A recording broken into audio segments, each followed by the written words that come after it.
Om Namo Bhagavate Vasudevaya. Om Namo Bhagavate Vasudevaya. Om, I bow to the Lord Vasudeva. Joy to you, friends.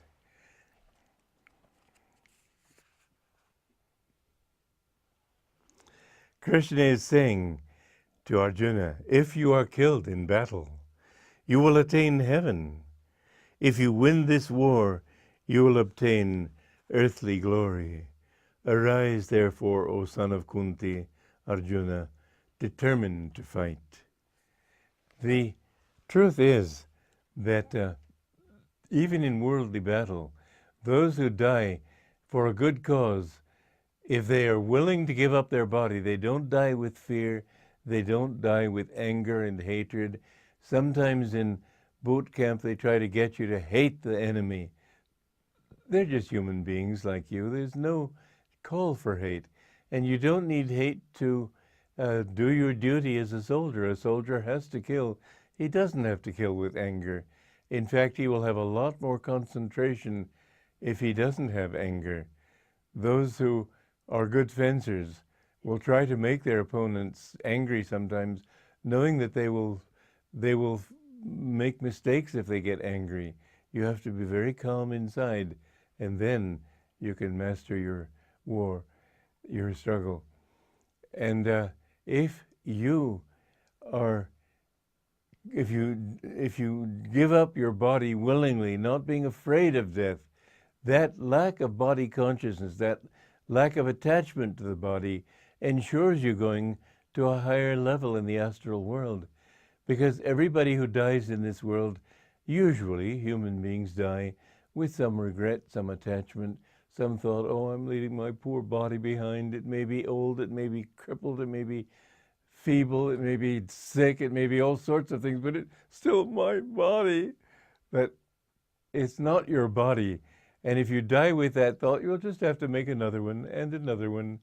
And the person who says, no, I don't need this body, I'm going to die for the truth, they automatically will go to a higher heaven. This is why the American Indians used to talk of the happy hunting grounds. When I was 14, I was writing a novel called that, a very interesting theme, which I can't go into now. But that happy hunting ground of the higher astral spheres, not the highest by any means, those come with true freedom. But remember, the higher the sphere, the more the bliss, the more the beauty, the more everything works for you. And the lower the sphere, the less the light, the greater the darkness. That movie, What Dreams May Come, people are also roaming about, hardly aware of what's going on. I wouldn't call that heaven at all. And then there are the darker spheres of people who have committed suicide. There's still darker and darker spheres.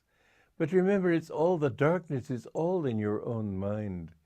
That's why those nuns who went to hell because they had disobeyed their superiors, they didn't have to have that kind of feeling of guilt. When you die with courage, that's why I say all of life is a preparation for that final exam of death. To learn non-attachment, to learn charity and goodwill, to die not hating anyone but with forgiveness. You will find that, as I had a dream many years ago, I think I may have talked about it earlier, about this friend of mine to whom I had been extremely loyal and supportive, and because of my loyalty, he took advantage of me. And gradually, the advantage he took of me brought me to the point of very deep bitterness against him, that I had given him love and support and loyalty, and he had taken it for granted. And I was about to die in this dream, and I thought, I felt a great bitterness toward him.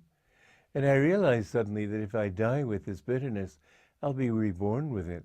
And I'll be reborn in a position where I will be able to treat him that way. And he will have to suffer from my mistreatment and contempt.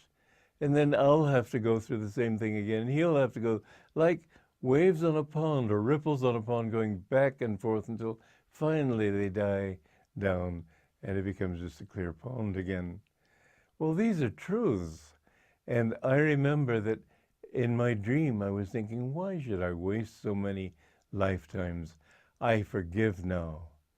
And in that feeling of forgiveness, I woke up and I felt so happy. Forgive everybody. For your own sake, forgive.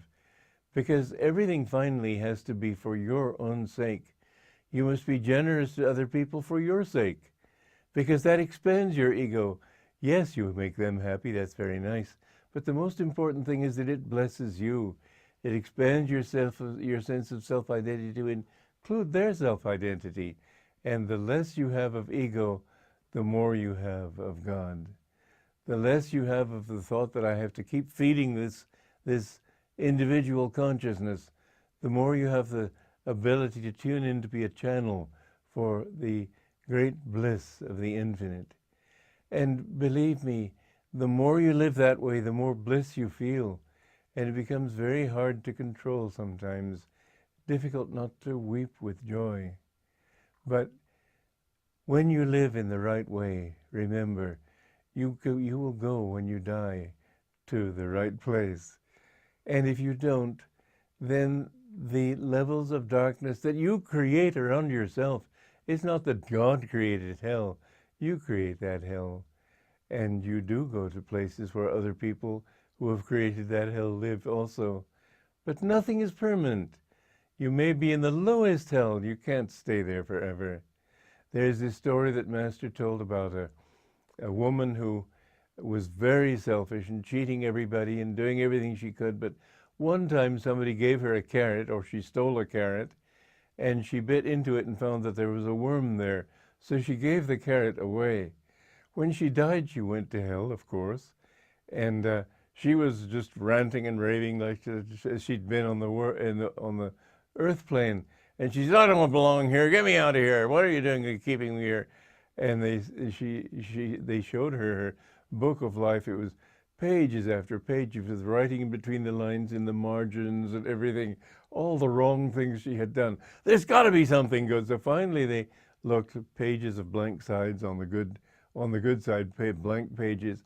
And then finally they discovered that she had given this carrot to somebody because it had a worm in it. And they said, well, that's not much of a good deed, but at least it was something.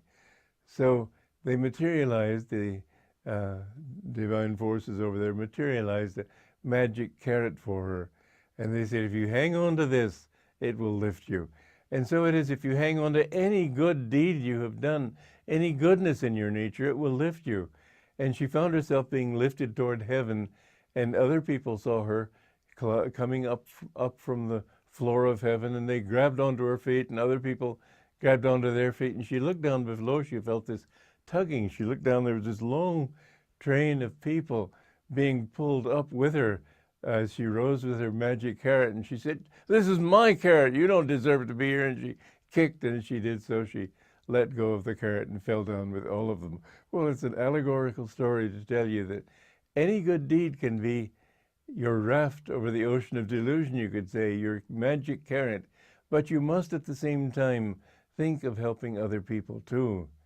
And any good deed, any goodness that you have, cling to that.